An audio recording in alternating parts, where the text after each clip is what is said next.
Hello M Com students, good morning. कल आपका paper है मैनेजमेंट अकाउंटिंग का, तो जिसमें मैं आपको फुल सॉल्यूशन दूंगा, फुल आईएमपी दूंगा। एंड सबसे पहले हम चलते हैं पेपर स्टाइल की तरफ। तो आप प्लीज़ मेरे चैनल को लाइक एंड सब्सक्राइब कर दीजिए ताकि सबसे पहली नोटिफिकेशन आप तक पहुंच सके। तो बिना टाइम वेस्ट करे हम चलते हैं डायरेक्ट पेपर स्टाइल पर कि किस तरह से पेपर स्टाइल पूछी जाती है। ठीक है, तो ये है मैनेजमेंट अकाउंटिंग, जिसमें टोटल आपको 4 यूनिट्स दिए गए हैं, जिसमें पर यूनिट 14 मार्क्स का सम और थियरी आती है। जहां यूनिट नंबर 1 क्वेश्चन नंबर 1 में से कैपिटल बजटिंग, इसकी 14 मार्क्स की थियरी आती है और उसके और में भी 14 मार्क्स की थियरी ही आती है। जी हाँ, अब तक तो ऐसा ही होता आ रहा है कि कैपिटल बजटिंग में 14 मार्क्स की प्रैक्टिकल सम, उसकी ओर में 14 मार्क्स का प्रैक्टिकल सम ही आता है, इसमें से कोई भी थियरी नहीं आती है। ये तो गुजरात यूनिवर्सिटी है, अगर कभी थियरी पूछनी है तो और में पूछ लेंगे, लेकिन आज तक तो ऐसा नहीं हुआ है। तो इसमें कंप्लीट एक सम तो होगा ही 14 मार्क्स का, और जहाँ तक है 99% कि इसमें से प्रैक्टिकल सम की ओर में प्रैक्टिकल ही होगा।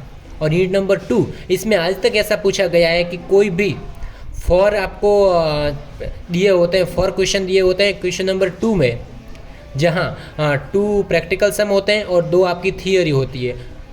और कभी ऐसा भी होता है कि आपको कोई भी 2 अटेम्प्ट करने होते हैं, कोई भी 4 क्वेश्चन दिए होते हैं, 2 थियरी 2 प्रैक्टिकल सम, उसमें से कोई भी 2 अटेम्प्ट करने होते हैं। जहाँ मैं आपको आईएमपी थियरी भी बताऊँगा कि कौन कौन सी आईएमपी थियरी है जो यूनिट नंबर 2 में से निकल सकती है, और ये हर साल पूछी जाती है। मोस्ट आईएमपी थियरीज है, जिसमें देखिए मोस्ट आईएमपी थियरी में आप यहाँ डायरेक्ट आ जाइए टेक्निक्स। इसमें जो ये 2 टेक्निक्स है ना, sensitivity analysis and decision tree approach, ये दोनों ही मोस्ट आईएमपी थियरी है। इन दोनों में से एक तो पूछी ही जाती है, कभी कभार दोनों साथ में भी पूछ लेते हैं। कभी ऐसा भी पूछ लेते हैं कि टेक्निक्स के नाम बताइए और कोई भी 2 एक्सप्लेन कीजिए, या फिर ऑल टेक्निक्स के नाम बताइए और सेंसिटिविटी एनालिसिस एक्सप्लेन कीजिए, या फिर डिसीजन ट्री अप्रोच एक्सप्लेन कीजिए, ऐसा भी पूछा जाता है। और एक और लास्ट मोस्ट आईएमपी थियरी है जो आपको पूछी जाती है, जो ये inflation in the capital budgeting process, inflation का प्रोसेस बताइए। ये 3 थियरी है जो आपकी यूनिट नंबर 2 में से पूछी जाती है। देन यूनिट नंबर 3, तो यूनिट नंबर 3 में मोस्ट ऑफ आपको सम ही पूछे जाते हैं, उसमें से थियरी भी आती है एंड सम भी पूछे जाते हैं। लेकिन मोस्ट ऑफ इसमें से कैसा है कि 10 मार्क्स का आपको एक सम पूछा जा सकता है और 4 मार्क्स की थियरी, यहाँ पे टोटली सम, लेकिन इसमें भी थियरी आपकी रहेगी। यूनिट नंबर 3, इसमें से भी आपको प्रैक्टिकल सम की ओर में थियरी देखने को मिल जाएगी। जहाँ आपको थियरी की बात करें तो आपकी फर्स्ट थियरी निकल के आती है रिस्पॉन्सिबिलिटी अकाउंटिंग। जी हाँ, ये आपको एग्जाम में आती है रिस्पॉन्सिबिलिटी थियरी, जो आपकी यूनिट नंबर 3 में से निकलेगी। ठीक है, तो यूनिट नंबर 3 बहुत ही छोटा, बहुत ही कम और बहुत ही कम इलस्ट्रेशन है, बहुत ही इजी है इसमें, तो आप आराम से ये कर सकते हो। जहाँ आपको रिस्पॉन्सिबिलिटी अकाउंटिंग की जो थियरी है वो आपको करनी होती है, ये रही responsibility accounting, controllable and non controllable items, जिसमें ये बहुत कुछ लिख सकते हो। ये पूरा का पूरा चैप्टर में से रिस्पॉन्सिबिलिटी अकाउंटिंग का ही निकल के आएगा। ठीक है, तो इसमें से आपको रिस्पॉन्सिबिलिटी अकाउंटिंग की थियरी कर लेनी है, एंड आपको इसमें से सम भी आते हैं। मैं आपको सम के भी वीडियोस डालूंगा कि कौन कौन से आईएमपी सम है जो आपके एग्जाम में आ सकते हैं, एग्जाम में निकल सकते हैं। ठीक है, तो अब के लिए मोस्ट आईएमपी थियरी यही है। एंड लास्ट एक और थियरी जो आपके मोस्ट आईएमपी निकलती है, जिसका नाम है प्रॉफिट सेंटर, एंड उसके एडवांटेज एंड डी एडवांटेज दिखाइए। ठीक है, जो ये सेंटर है प्रॉफिट के बारे में, उसके बारे में आपको पूछा जाता है कि what is profit centre, and profit centre के एडवांटेज एंड डिसएडवांटेज, यानी कि मेरिट्स एंड डीमेरिट्स बताइए। ठीक है, जो आप इसमें आई थिंक नहीं दिए गए हैं, तो आप गूगल में सर्च करके देख सकते हैं, लेकिन ये आपका पेपर पैटर्न रहेगा। देन यूनिट नंबर 4 में भी आपको थियरी भी पूछी जाती है, एंड एक 14 मार्क्स का सम आपका कंप्लीटली होगा, और उसकी ओर में आपको एक थियरी देखने को मिल जाएगी। थियरी में क्या हो सकता है कि what is transfer price, and उसका आप कंसेप्ट बताइए, या फिर उसके कोई भी मेथड्स, मोस्ट ऑफ ये पूछा जाता है मेथड्स एंड इकोनॉमिक एनालिसिस। जी हाँ, पूछ सकते हैं कि what is transfer price, benefits of transfer price, या फिर ऑब्जेक्टिव्स ऑफ ट्रांसफर प्राइस, सब कुछ एक ही है। देन सेकेंड आपको पूछा जाता है methods for based of transfer pricing, इसमें से कोई भी 1-2 मेथड पूछ सकते हैं। आपको सब मेथड के नाम याद रखने हैं, आप कुछ भी अंदर लिख सकते हो, वो इट्स ओके। आपको क्या करना है, first introduction, then meaning and उस मेथड के बारे में कुछ भी लिख देना है, लेकिन आपको मेथड का नाम सही लिखना है। मेथड का नाम आप अच्छे से याद कर लीजिए, अंदर आप कुछ भी लिख सकते हो, वो इतना कोई मैटर नहीं करता है, उसमें आपको इजीली मार्क्स मिल जाएंगे, ठीक है। तो ये आपको इतना पूछा जाता है इसमें से।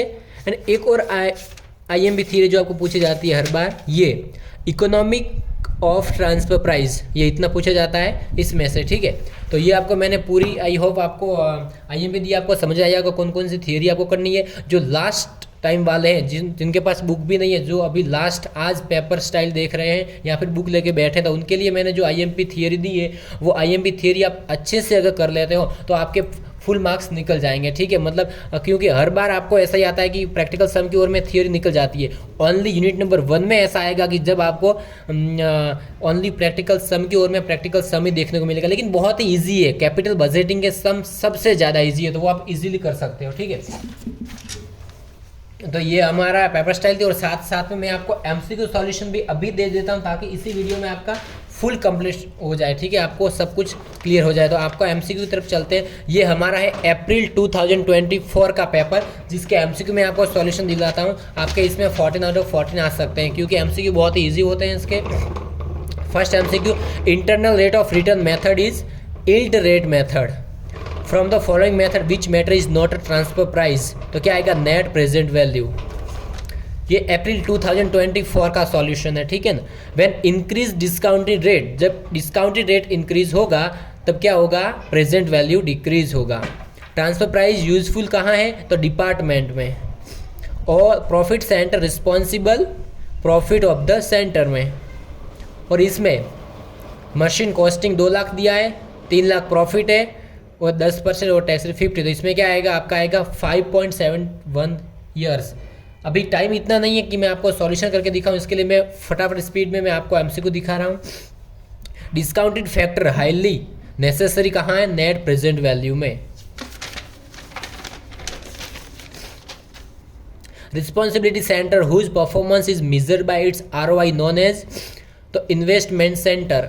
Then basis purpose of responsibility accounting system, तो वेरियंस एनालिसिस। देन खाली जगह make its possible to see a large number of decisions arising out of main method, तो डिसीजन ट्री अप्रोच।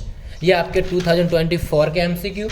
देन हम दिखाते हैं आपको अब अप्रैल 2023 के MCQ। इसका भी फुल सॉल्यूशन करेंगे। जहाँ क्या है, फर्स्ट IRR क्या है, कट ऑफ रेट है। इसमें ऑल ऑफ दिस नहीं लिखना है, cut off rate. All of 2 manual expensive project which is selected, तो कौन सा सिलेक्शन करेंगे, जहाँ वेरिएशन क्या है, हाईएस्ट है। Depreciation included in the cost case of pay back method, under which method cash flow reinvested होता है, तो terminal value. Capital budgeting decision कैसा है, तो कि फ्यूचर डिसीजन है। आई होप कि आपको अच्छे से समझ में आ रहा होगा। नहीं समझ में आ रहा है तो प्लीज़ कमेंट्स करके बताइए। Basic purpose of responsibility accounting system कैसा है, variance analysis. Responsibility accounting is the part of internal reporting system. Responsibility centre includes investment centre. A company ROI would generally increase, कब इंक्रीज होगा, जब cost decrease होगा। Transfer price concern with intra division of an organisation. Inter मत लिखना, intra, इन दोनों में खास ध्यान रखना, क्या आएगा, इंट्रा डिविजन्स।